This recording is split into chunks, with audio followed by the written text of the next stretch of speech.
Je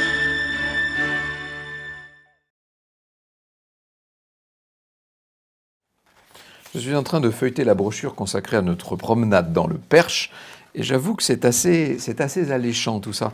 Lorsqu'on me parlait du Perche il y a encore 10 ans, je disais mais c'est où le Perche? Alors je savais vaguement que c'était du côté de la maison de Saint-Simon, mais je ne savais même pas le situer. Et maintenant, vous devez être dans le même cas que moi, nous avons tous des amis qui ont des propriétés dans le Perche. C'est la nouvelle mode. Évidemment, cette mode, elle va être encore développée, décuplée par le fait que Stéphane Bern, qui par ailleurs est mon meilleur ami dans la vie, vient d'acheter sur place un collège royal militaire, collège de Thiron-Gardet qui se trouve adossé littéralement à l'ancienne abbatiale de Thiron, une des plus vieilles abbatiales de toute cette région.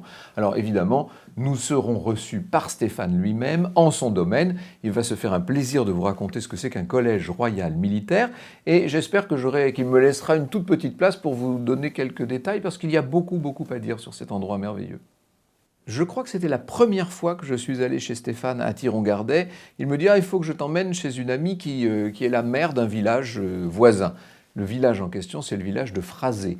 Je vous avoue que je n'en avais jamais entendu parler. Et là, j'ai été littéralement saisi, frappé par la splendeur du site, et notamment du château, on devrait dire des châteaux, puisque ce sont en fait 3 châteaux réunis sur un même promontoire qui domine un ravin, des châteaux tels qu'on peut les imaginer dans les contes de fées. Ce château de Phrasé, non seulement nous le visiterons, mais nous y déjeunerons, nous serons reçus en privé. Dans un seul et même voyage, partir sur les traces d'Henri IV à la cathédrale de Chartres, ça permet de voir aussi les plus fabuleuses verrières de France, de Marcel Proust, du petit Marcel, dans la maison de tante Léonie, à Illiers-Combray, ce qui permet d'aller faire un petit tour aussi du côté du Pré-Catelan, ou bien sûr de Françoise d'Aubigné, alias la marquise de Maintenon, chez elle, dans son domaine, à Maintenon. Je crois que cela est assez inédit. Ça mérite, à mon avis, de s'inscrire pour ce voyage.